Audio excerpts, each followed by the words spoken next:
Je pense qu'il faut d'abord rappeler le contexte dans lequel ce dialogue a été obtenu, sinon exigé.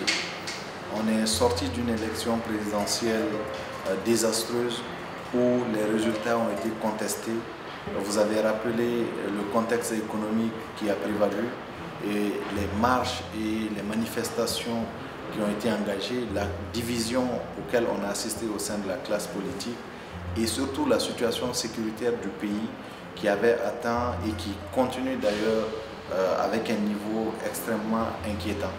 Donc il fallait à un moment donné, pour faire face à tous ces défis-là, il fallait privilégier l'union des cœurs, il fallait privilégier le dialogue au détriment de ce qu'il y avait comme division. Donc je pense que l'idée du dialogue, qui est une initiative de l'opposition, il faut le rappeler, est quelque chose qui, de mon point de vue, est salutaire. Je crois qu'il y a la CMA qui a une position beaucoup plus proche de la participation. Ils ont fait il y a quelques jours un communiqué dans lequel ils ne disent pas qu'ils ne vont pas participer.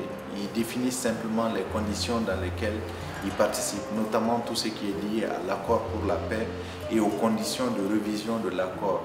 Que si cela se passait comme ils l'ont souhaité, ils pouvaient effectivement participer au dialogue. Et ce qui est tout à fait normal de mon point de vue, que les conditions de révision ou de discussion de l'accord soient entamées conformément à l'article dans l'accord lui-même qui a prévu tout cela.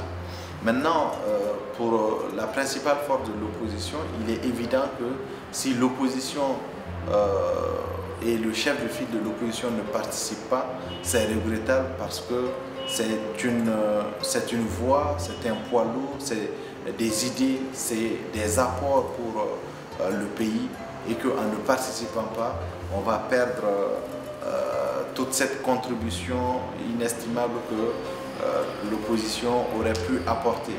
Mais je pense qu'il faut aller au-delà de la participation de telle ou telle personne et voir l'état du pays. Moi, c'est surtout cela qui fonde mon espoir. C'est que c'est l'état du pays qui commande que ce dialogue-là se tienne et que les résolutions issues de ce dialogue-là soient exécutoires, soient même contraignantes pour le gouvernement et pour tous les acteurs qui prendront part au processus. Les syndicats également, ce sont des acteurs importants qui doivent participer à ce dialogue-là, mais à l'impossible nul n'est tenu. Il y a encore des efforts, même à quelques jours, des efforts qui doivent être entrepris pour ramener tout le monde sur la table de négociation. Je suis quand même étonné que malgré l'intervention du Niger, malgré l'intervention de l'ancien président Alpha Oumar Konaré, malgré les démarches par d'autres notabilités, par d'autres personnes, qu'on n'arrive pas à réunir tout le monde autour de ce dialogue-là pour que ça soit véritablement inclusif. C'est quelque chose de dommage, mais cela ne doit pas être un frein à la tenue de ce dialogue-là, d'autant plus que si le dialogue est sincère, si le dialogue est fructueux, de véritables résolutions pourraient en sortir pour de bonnes réformes pour le pays. Non, je pense qu'il y a eu très honnêtement beaucoup d'erreurs qui ont fait qu'à toutes les étapes du dialogue, tout le monde n'a pas pu participer parce que soit n'avait pas suffisamment d'informations ou ne connaissait pas les procédures par lesquelles il fallait passer pour participer à ce dialogue-là. Cela est dommage, cela est regrettable, mais je dis encore une fois de plus que la porte doit être toujours ouverte et le comité national d'organisation doit veiller à ce que les organisations qui expriment encore aujourd'hui le souhait de participer au dialogue-là, que ces organisations doivent pouvoir le faire si elles font la demande. Parce que pour participer au dialogue, il n'y a qu'une lettre avec la copie du récépissé qu'il faut faire et adresser au comité d'organisation pour dire « nous souhaitons participer au dialogue-là, nous sommes intéressés par telle ou telle thématique ». Je pense que cela n'est pas encore tard pour le faire, même si la liste semble être arrêtée, il faut insister et il faut communiquer sur ça pour que même le jour même du dialogue, si des organisations importantes décident de participer au dialogue, décident d'apporter leur contribution, que cela puisse se faire. On ne peut pas vouloir l'inclusivité et empêcher des Maliens de participer à un dialogue. Dans ce cas, les bases du dialogue seront faussées et le dialogue ne sera pas sincère. Le dialogue aura réussi si déjà on a tiré les expériences des élections présidentielles. Si on a un enseignement à tirer de cette élection présidentielle, c'est qu'elles ont été frauduleuses, c'est qu'elles n'ont pas été transparentes, c'est qu'elles ont montré les limites de notre système électoral et que ce système électoral a besoin d'être réformé. Le dialogue aura réussi si on arrive à atteindre l'objectif de créer un organe unique de gestion des élections pour que nous puissions sortir de cette implication forte de l'administration dans l'organisation des élections qui est source de fraude, qui est source de tous les problèmes que nous avons connus, de crise politique, de crise électorale, etc.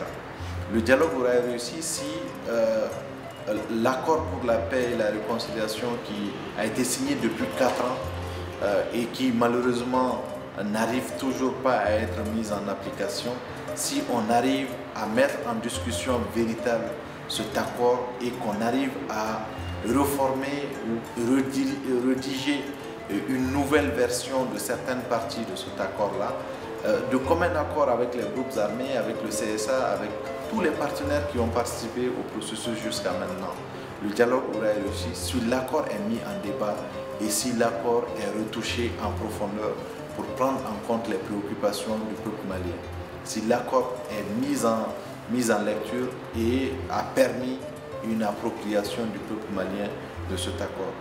Et le dialogue aurait aussi réussi si la question de la révision constitutionnelle, qui est une question cruciale, si on arrive à trancher cette question-là. De mon point de vue, comme en 2017, la révision n'est pas opportune. La révision ne peut pas se faire dans le contexte actuel. La révision est une fête, est une célébration et donc doit se faire avec l'ensemble du peuple malien. On vient de rappeler tout de suite les difficultés que nous avons à faire participer toute la classe politique, tous les acteurs politiques à ce dialogue-là. Si le dialogue décide d'aller à une révision constitutionnelle, je pense que ça sera un échec, ça sera une erreur. Parce que de mon point de vue, pour décider de cela, il faut que tous les acteurs se mettent ensemble. Donc le dialogue aura réussi si on arrive à différer toutes les questions qui sont liées à justement la révision constitutionnelle et aux problèmes politiques qui pourraient en découler. Je pense que si on arrive à atteindre ces 3 points et ajouter à cela les dates précises des élections législatives et communales, on aura fait un très bon dialogue. Parce qu'aujourd'hui, vous savez, la question de l'Assemblée nationale aussi pose problème. Leur mandat a été prorogé 2 fois et cela ne peut pas continuer. Donc il faut que des élections législatives se tiennent, que des élections communales se tiennent, que des élections régionales se tiennent. Et le dialogue aura réussi si on arrive justement à trouver des dates consensuelles pour tenir ces élections-là. Non, je crois qu'il faut d'abord se dire que la question de l'opportunité ou de la pertinence de réviser la Constitution ne se pose pas. On le sait, après 25 ans d'exercice démocratique, plus de 25 ans d'exercice démocratique, la Constitution doit évoluer pour s'adapter à un certain nombre de réformes. Mais, encore une fois de plus, je dis, c'est le contexte politique, le contexte sécuritaire qui fait que nous devons encore prendre notre mal en patience avant d'aller vers cela. Il y a, si nous avons une Assemblée nationale désormais légitime, une Assemblée, je veux dire, dont le mandat n'a pas été prorogé, en ce moment-là, on pourrait très facilement prendre tous les textes réglementaires et législatifs qui pourraient nous permettre de patienter encore avant cette phase ultime de révision de notre Constitution. cela ne pose pas de problème. Donc oui, il faut réviser la Constitution, mais pas tout de suite, parce que la situation sécuritaire, la situation politique ne s'y prête pas. Un dernier mot, peut-être un conseil aux organisateurs du dialogue. Ce serait encore une fois de plus de redoubler d'efforts pour que les attentes des Maliens soient comblées à l'issue de ce dialogue-là, mais surtout que l'inclusivité qui a été le socle de départ de ce dialogue puisse effectivement être réalisée.